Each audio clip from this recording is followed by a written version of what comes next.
പ്രതീക്ഷിക്കാൻ ഒന്നുമില്ലാതെ ഗാലറിയിലെത്തിയ ആരാധകരെ സാക്ഷിയാക്കി കേരള ബ്ലാസ്റ്റേഴ്സ് വീണ്ടും നിലം പരിശരായിരിക്കുന്നു.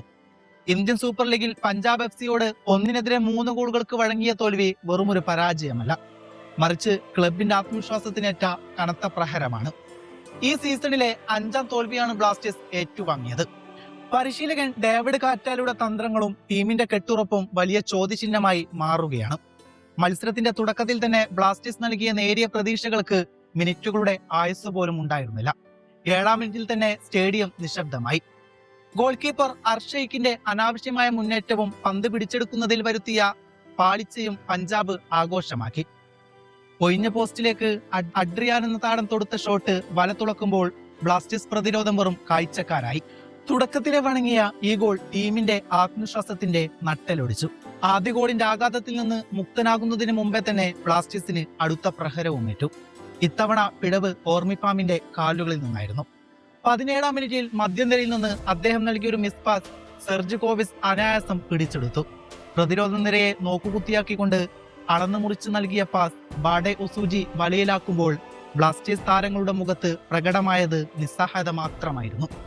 ഒരു പ്രൊഫഷണൽ ടീമിൽ നിന്ന് ഒരിക്കലും പ്രതീക്ഷിക്കാത്ത വിധം തളർന്ന ശരീരഭാഷയാണ് മഞ്ഞപ്പട കളക്കളത്തിൽ നീങ്ങിയത്. മത്സരത്തിന്റെ ആദ്യ പകുതിയിൽ തന്നെ 2 ഗോളുകൾക്ക് പിന്നിലായതോടെ കേരള ബ്ലാസ്റ്റേഴ്സ് എന്ന വൻമരം കളിമുറ്റത്ത് കടപുഴകി വീഴുന്ന കാഴ്ചയാണ് പിന്നീട് ആരാധകർ കണ്ടത്. മൈതാനത്ത് നിറഞ്ഞാടേണ്ട മഞ്ഞപ്പടയുടെ താരങ്ങളിൽ വിജയിക്കണമെന്ന വാശിയേക്കാളുപരി എങ്ങനെയെങ്കിലും കളി തീർക്കണമെന്ന തരത്തിലുള്ള തികച്ചും വിമുഖത നിറഞ്ഞ ശരീരഭാഷയാണ് പ്രകടമായത്. ഓരോ ഗോൾ വഴങ്ങുമ്പോഴും ടീമിനെ ഗ്രസിച്ച സമ്മർദ്ദം അവരുടെ പാസുകളിലും നീക്കങ്ങളിലും നിഴലിച്ചു നിന്നു. ബ്ലാസ്റ്റേഴ്സിന്റെ തട്ടകത്തിൽ പഞ്ചാബ് എഫ്സി പടയോട്ടം നടത്തുമ്പോൾ പ്രതിരോധ കോട്ട കാക്കേണ്ടവർ വെറും കാഴ്ചക്കാരായി മാറുന്ന ദയനീയ ചിത്രം ആരാധകരെ പോലും മൂകമാക്കി. പരിശീലകൻ ഡേവിഡ് കാറ്റാലയുടെ തന്ത്രങ്ങൾ വെറും നിഴൽ യുദ്ധങ്ങളായി ഒതുങ്ങിയപ്പോൾ പഞ്ചാബ് താരങ്ങൾ തങ്ങളുടെ ആധിപത്യം ഓരോ ഇഞ്ചിലും ഉറപ്പിക്കുകയായിരുന്നു. കാറ്റാലയുടെ വികാലമായ പരീക്ഷണങ്ങളും മാറ്റങ്ങളും കളിക്കളത്തിൽ ഒട്ടും പ്രായോഗികമല്ലെന്ന് തെളിയിക്കുന്നതായിരുന്നു പഞ്ചാബിന്റെ ഓരോ മുന്നേറ്റവും. ഇടക്ക് ചില പ്രത്യാക്രമണങ്ങളിലൂടെ തിരിച്ചുവരവിന് ബ്ലാസ്റ്റേഴ്സ് ശ്രമിച്ചെങ്കിലും അവയൊന്നും പഞ്ചാബിന്റെ കരുത്തുറ്റ പ്രതിരോധത്തിന് ഓറൽ പോലും ഏൽപ്പിക്കാൻ പാകമുള്ളതായിരുന്നില്ല. ലക്ഷ്യബോധമില്ലാത്ത ലോങ് ബോളുകളും ഏകോപനമില്ലാത്ത നീക്കങ്ങളും ടീമിന്റെ പതനത്തിന് ആക്കം കൂട്ടി. ചുരുക്കത്തിൽ ഒരു പ്രൊഫഷണൽ ക്ലബിന് ഒട്ടും ചേരാത്ത വിധം ആത്മവിശ്വാസം ചോർന്നു പോയ ഒരു കൂട്ടം കളിക്കാരുടെ നിസ്സഹായത മാത്രമാണ് കൊച്ചിയിലെ പുൽമൈതാനത്ത് അന്ന് കണ്ടത്. 37ാം മിനിറ്റിൽ മഞ്ഞപ്പടയുടെ ശവപ്പെട്ടിയിലെ അവസാന ആണിയെന്നോണം പഞ്ചാബ് തങ്ങളുടെ 3ാം ഗോളും വലയിലാക്കി. ക്രോസ് ബാറിലിടിച്ച് തെറിച്ച പന്തിനെ അനായാസം പിടിച്ചെടുത്ത് ഡാനി റാമിറസ് തൊടുത്ത ഹെഡർ ബ്ലാസ്റ്റേഴ്സിന്റെ വലയിൽ വിശ്രമിക്കുമ്പോൾ പ്രതിരോധ നിരയുടെ കെട്ടുറപ്പില്ലായ്മയും ഗോൾ കീപ്പറുടെ മികച്ച പ്രകടനമില്ലായ്മയും ഒരിക്കൽ കൂടി പച്ചയായി തുറന്നു കാട്ടപ്പെട്ടു. മുന്നേറ്റ നിരയിൽ ഒരു ടാർഗറ്റ് ഷോട്ട് പോലും തൊടുക്കാൻ കഴിയാത്ത വിധം ബ്ലാസ്റ്റേഴ്സ് നിസ്സഹരായപ്പോൾ എതിരാളികൾക്ക് കാര്യങ്ങൾ കൂടുതൽ എളുപ്പമായി. ആദ്യ പകുതിയുടെ വിസിൽ മുഴങ്ങുമ്പോൾ എതിരില്ലാത്ത 3 ഗോളുകളുടെ വമ്പിച്ച ലീഡുമായി പഞ്ചാബ് ആധിപത്യം ഉറപ്പിച്ചു കഴിഞ്ഞിരിക്കുന്നു.